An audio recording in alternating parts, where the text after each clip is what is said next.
Bum, ba, bum, bum, bum, bum, bum.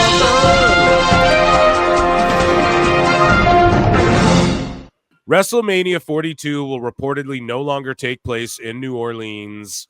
The city will instead reportedly host Money in the Bank 2026, which I believe Triple H announced. So, yeah, pretty much what had happened was like locally on the news and just people in Vegas, because news travels around pretty quick there. It just sort of spread out like, yeah, no, we're going to get WrestleMania again. And then in New Orleans, the same thing, man. People, it's like being reported on local news and that Mania's pulling out and whatever. And then I think Triple H drops a video saying that WrestleMania will be in Las Vegas again, and New Orleans will get Money in the Bank instead, which might end up being a 2-night affair. Who knows? Also, some people were worried that because Turkey Al-Sheikh said that he's looking for a Rumble and Mania in 2026 or 27. So some people were saying like, this year's Mania might end up in Saudi. Now, Turkey Al-Sheikh will do business in Vegas too, guys. He does lots of business in Vegas. So it's not like he won't get his paws on that, but he does want it in Saudi, and there will be a Mania in Saudi. Like, I truly believe that'll happen in our lifetime. I'm pretty sure Triple H announced, like, no, it's going to be in Vegas, and Money in the Bank will be in New Orleans. So I wouldn't worry too much about it being in Saudi yet. But what Turkey wants, Turkey gets. Okay? Period, point blank. The coach had this to say.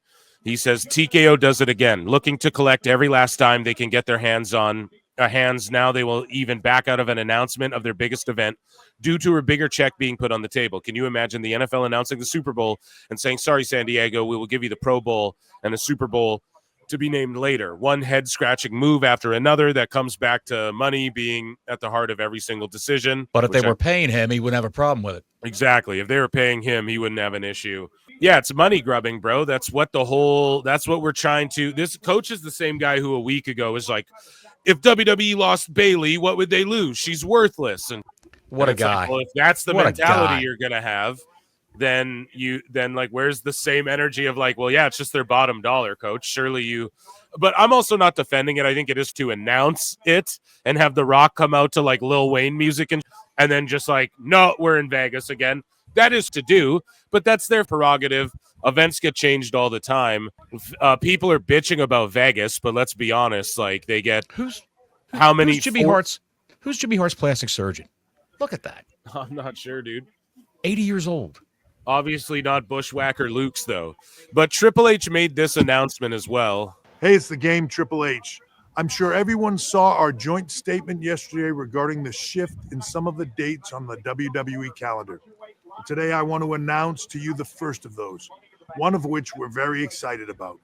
Coming to New Orleans on Saturday, August 29th, 2026, will be Money in the Bank. Money in the Bank is one of our biggest events of the year with high stakes, amazing drama, and the chance of a lifetime for two WWE superstars to walk away with the coveted Money in the Bank briefcase. We can't wait, and we look forward to seeing you there. Stay tuned for more details on a WrestleMania coming to New Orleans, which will be announced at a later date. I want to say a big thank you to our great local partners from both the state and the city, as well as the Greater New Orleans Sports Foundation, New Orleans and Company, and the city's first. So pretty much, we fucked ya. Here's a cookie, right? So my thoughts on this, and they just showed Vikingo again. I'm more than convinced he's going to win the title off Patron on the 31st, by the way, at their AAA show. Do you know how insane this is, by the way? They gave him his full name, Phil. Do you have any idea how many AEW neckbeard weirdos are banging their heads into a wall right now for seeing that guy on WWE television right now? Yeah, I mean, probably. He was at WrestleMania, too. I just, apparently Del Rio's contracted through till Triple Mania, though, so I don't think it's either he's going to drop it at Triple Mania or he's just dropping it this 31st, and they're like, fuck it, we're running with Vikingos, so that'll be interesting to keep eyes on. But, Dose, I want your thoughts on this WrestleMania 42 being moved. Is this a big deal? Vegas does 40 million domestic tourists every year. WWE knows it doesn't matter where in America we put this show. if people are going to WrestleMania, they'll just go to wherever it is in the country. And then, I mean, international tourism, yes, people, I don't think they give a fuck what city it's in. You know what I mean? So it's the entertainment hub of the fucking universe is Las Vegas. I think it makes sense. People can be mad. It makes no difference to me personally. But what do you make of all of this, and why do you think they did this? And I don't know. Just give me your overall thoughts. Well, I mean, I agree with everything you said. So instead of trying to just repeat the things you said, I'll just echo them. The only thing that I will say on it is that if New Orleans didn't have a contract in place already, they sort of left the door open for this. Or if WWE had an option in that contract, then otherwise New Orleans you'd think would sue, because there's no comparison between Money in the Bank and WrestleMania, because WrestleMania is like a full week load of events, including all of the other events that were more on it from every indie promotion and non-indie promotion. And Las Vegas is probably uniquely positioned to host more or less an unlimited number of events for an unlimited number of promotions.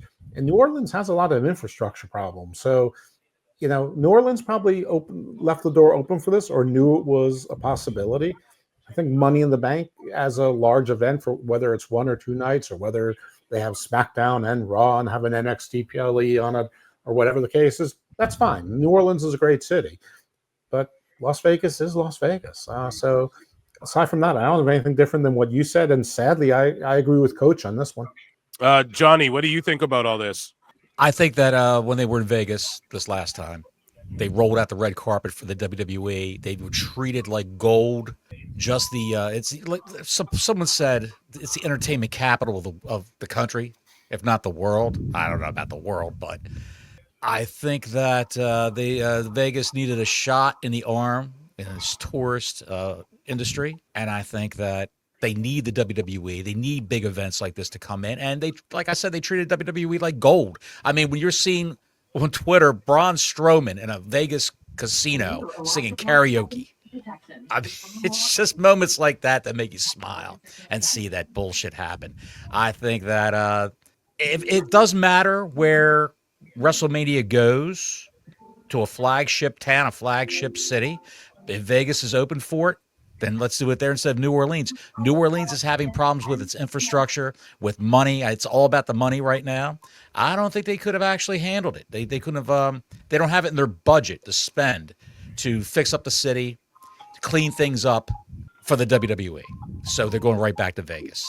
Could have went anywhere else. Could have went to Hollywood. Could have went to New York City. They could have went. Well, I know. Here's the thing, though. TKO and UFC is literally based out of Las Vegas. Like they don't. That's where they do all of their business, and they're already looking at a residency there for WWE. They pretty much have one with the UFC Apex. If you guys follow that, and they had an NXT show. Didn't they, Phil? Didn't they have an NXT show? Didn't they have a NXT show at the Apex? Yes, they did. Yep. Yes. Yeah. They'll probably do it again. So. Yeah. And like I said on our show, I told Don, I said, who really cares where it's at? If you're sitting home watching it, you want the spectacle, you want a great production, and it'll give you a great production.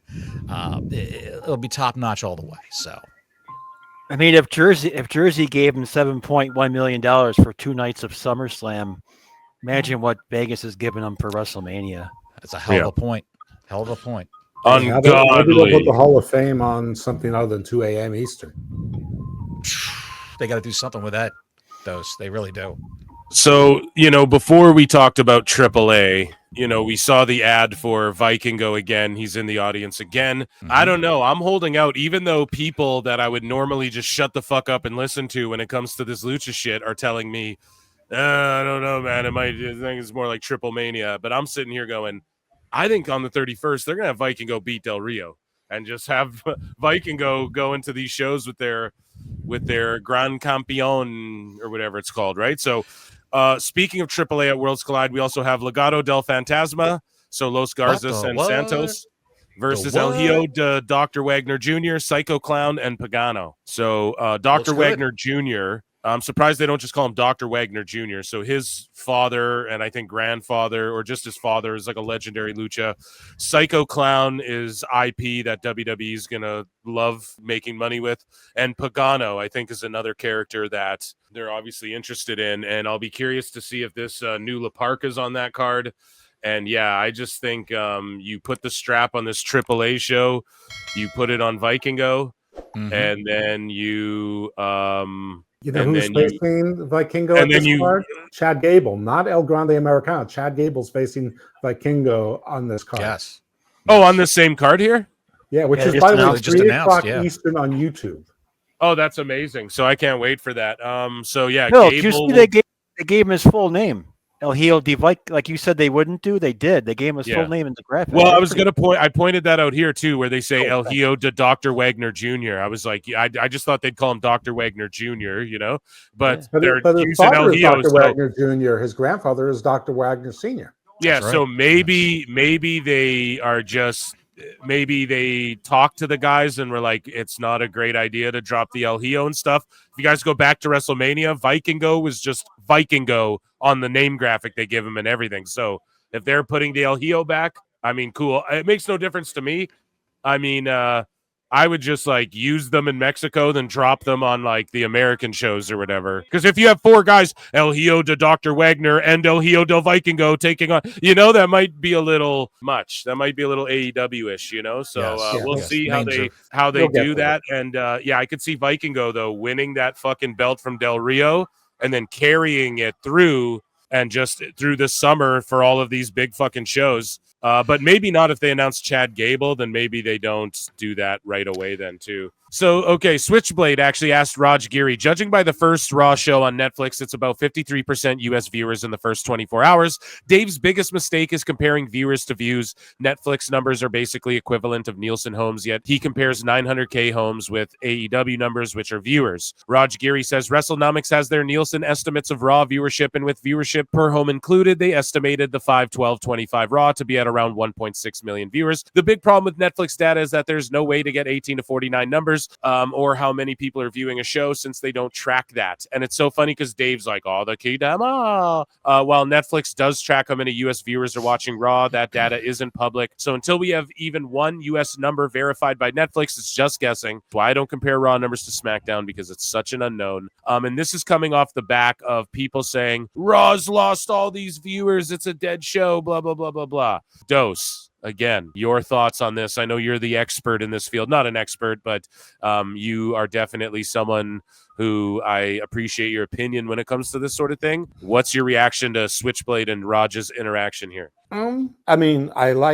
respect both of them a lot. I think sometimes Switchblade gets a little bit tied into minutia and like small types of points, which I appreciate sometimes, but not all the time. I think Raj is probably really on the beat of things. I mean, the demo matters, but it really only matters if your show is struggling. I mean, nobody talks about NFL's demo. Exactly, bro. Thank you.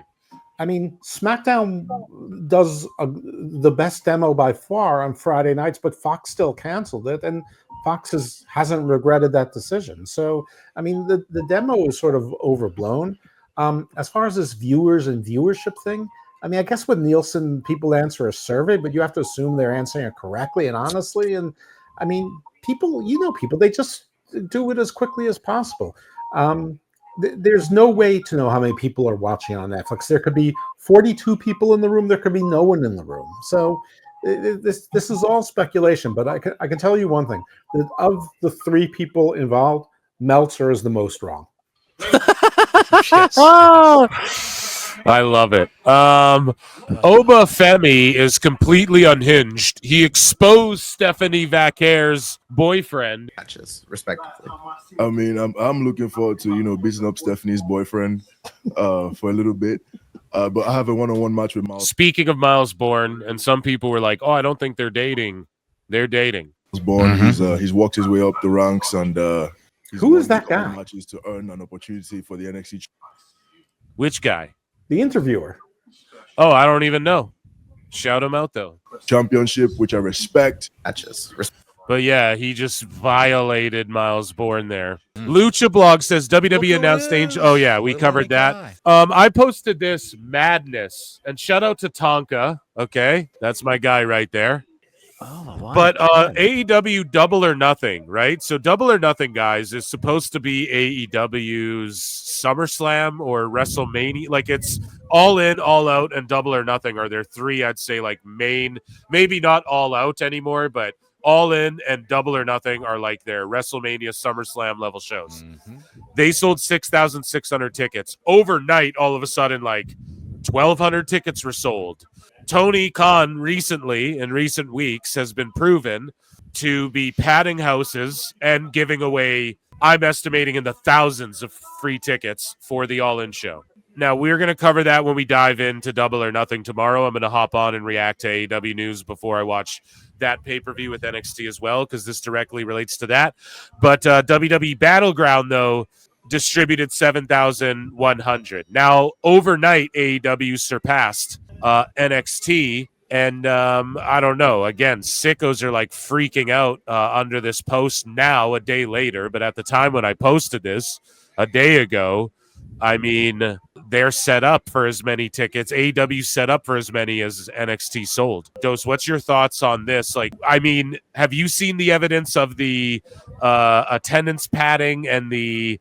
I mean, he's paying people $100 to be seat fillers at shows. We know that for sure. We've seen the emails. And then also, we know for a fact, like I've had innumerable people that I've seen on X and respond to me and tell me that they're handing out tickets, like 4 to 6 tickets per person for this All-In show. They're just like padding the fucking house for this thing. What do you make of all that? I agree. I mean, listen, I was sort of early to the party of noticing that there were sometimes 15%, 15 to 20% more tickets distributed than there appeared to be bodies in the arena just from the eye count. And then people would confirm it. And then we heard about the comps and then buy one, get one free, buy one, get 3 free. And every now and then the paid for tickets where they were having seat fillers $100. And recently that was distributed around. I mean, is it evidence? I guess. Is it irrefutable evidence? No, you could refute it, but it's just a pattern that you know. It seems to me that like in the beginning, Tony Khan buys the first 10 or 15% of the tickets, and then at the end, somebody buys 10 or 15%, sometimes more of the seats. And as things get to be more desperate on an objective level for AEW, it seems to get a little bit more desperate. I mean, 2 days. Selling 2,000 tickets in 2 days, that's like 25%. That's crazy. Like I could buy last minute people like 400 tickets moving in a day or 520 tickets moving in 2 days. This is crazy. It's obvious fraud. Whatever. Just keep this guy away from the real businesses. Shad knows what he's doing. So we see that they're paying people $100 to like fill seats or whatever. That's an old Hollywood trick. You get $60, $100, $160, whatever, to go sit in the crowd and clap when fucking Bill Maher makes a point or whatever, right? You guys know what I'm saying? So with this, it's like, okay, that's show business, but then the All-In seats apparently are just being given away like hotcakes. Like, I know it's anecdotal, but there's so many people saying, look, if you're in this area, they're just giving like floor seats away. Do you think they gotta do what they gotta do? And seriously, because they're not, like you said, they're not selling squad. So do what they gotta do. And to put this in perspective too, like look at the nosebleed tickets for UFC, and UFC, just so everybody knows, is shitting the bed too. Like their events are lackluster. They're not as fun. They sort of phone them in. They do a lot from the Apex. And they're struggling to sell tickets to a lot of events as well. Not struggling. I don't want to use that word, but because they're still selling out. But there's been events where people are like, oh, shit, they might not sell this thing out, But either way, though, UFC, here's the prices for nosebleed tickets. And, like, they're $716 for nosebleeds and shit. So this is like WWE. We're talking about AEW's giving tickets away and being outdrawn by NXT. And we're talking about WWE and just TKO in general. I quote tweeted this. I was like, I wonder how much the tickets are for these pro bull riding events. You guys know what I'm saying? Like, are they charging an arm and a leg for those two? What does it cost to get in a power slap or whatever? I don't know if TKO owns that or just Dana White, but it's like, God damn, man, what is, where do we, like, I mean, if you're a UFC and WWE fan, you're fucked at this point as well. And this is happening all around, but it's not going to stop until people stop paying for it, and people aren't stopping paying for it. You guys get what I'm saying? So this is an issue with TKO all around, or it's not an issue for them. It's an issue for fans, I suppose. But for them, I mean, their bottom line is fucking selling tickets, you know? I mean, I guess they want to keep us riffraff at home watching on Peacock or whatever. Yeah, I mean, maybe that, well, because that equals like bigger TV deals when their TV deals come up, and they have to negotiate, I guess, right? More viewership, more power in that regard. And this cage match is going down, but quickly, Alberto Del Rio is currently not planned to appear at the upcoming WWE AAA TNA Worlds Collide PLE on June 7th. And this is what I mean, man. He's taking on Vikingo on the 31st. Yeah, Alberto produces matches in that. Like already, he works behind the scenes and shit. But when these dirt sheets reported, including Meltzer, like, oh, people in AAA got new contracts. They didn't. That's entirely false. None of them got new deals. And Del Rio's deal is through Triple Mania. I know that for sure. The plan always has been him to be, not to play spoiler if you're like a Mexican wrestling fan, champion through Triple Mania. Now, that could change all of a sudden because WWE owns 51% now. And they just showed a commercial and showed Vikingo on Saturday Night Main Event. They showed him at WrestleMania. He was standing right behind Triple H when they made the fucking announcement. And he's facing Alberto on the 31st this month. So I implore everybody to tune into that show. And, you know what? Like, my mind will be, if they just put it on Vikingo and then they're like, no, he's going to carry the belt through the fucking summer, then you know Triple H is just calling all that. Or whoever is, I don't know if that's last minute or whatever. No, it seems like it's been a while since WrestleMania, but I just want to be consistent. I am not interested in Vikingo. I wasn't before. I'm not now. He's a tiny little child. Doesn't belong in a WWE wrestling ring. I don't care if he can do flips and all of that, and he's happy. Better than Del Rio because Del Rio's tried to kill people, and I think he's successfully killed somebody. But that's all allegedly. I didn't say that. Doe said that. Okay, allegedly. I don't know. I said I thought. I don't know. It's a 50-50 chance. Allegedly. Again, I didn't say it. I gave no percentages or percentiles other than the ones in my polls. No, but I will say this. I was there. I saw him do it because I was the getaway driver. Oh my god. No. How bad is Meltzer's bottom line where he's got to manufacture news? Like, they all got new WWE contracts. Yeah, well, that's just bullshit. And then Conan called that shit out too, I think, to Alvarez as well, which is hilarious. But I'll say this, though. Alberto Del Rio's an anomaly. Like, he's a heel champion that's working in Mexico long term, and that's never happened. And so, you know, the thing is do they cut that momentum off just because WWE has their agenda?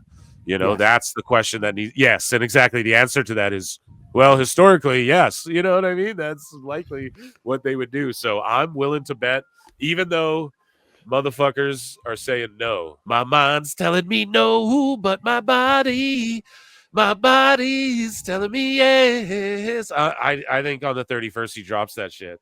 Well, they made a real point of highlighting him tonight. A real point. I mean, he was highlighted major. So yeah, I'm and not then him versus Gable for that title, and then a guy who's not Chad Gable shows up in Chad Gable's match. That's clearly not him.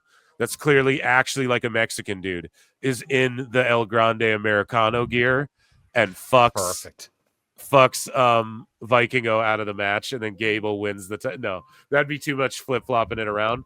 But that would be hilarious, wouldn't it be? If like somebody who's clearly a Mexican dude with like long black hair, you know, and he's like clearly like his skin's brown, and he comes out there and he's like wearing the El Grande gear and he fucks whoever out of the title. It's just some dude. It could just be anyone that Chad Gable hired, you know. It'll be Ray Phoenix, I think. Oh well, it might maybe Penta. It's a very, very Vince McMahon type scenario you just proposed. Yeah, pal. That's right. Yeah. And get a few of those senoritas on my plane. Do they wear masks? Do people know who they are if they wear masks? Oh, Can we my cut the God. top off of one of those so her hair's poking out the top? Ah. And then if I don't know her identity, I can't get caught. Yeah. I'll tell you what. Here's a safe bet: you'll never see Alberto Del Rio / El Patron on the Peacock or any WWE program ever. He'll be relegated to backstage at AAA. That's it. I think he's agree. going to be let go from AAA as well. But es verdad. Just continue doing what he's doing now. I love It's having fine. Ventura on fucking commentary. That was WWE News, ladies and gentlemen.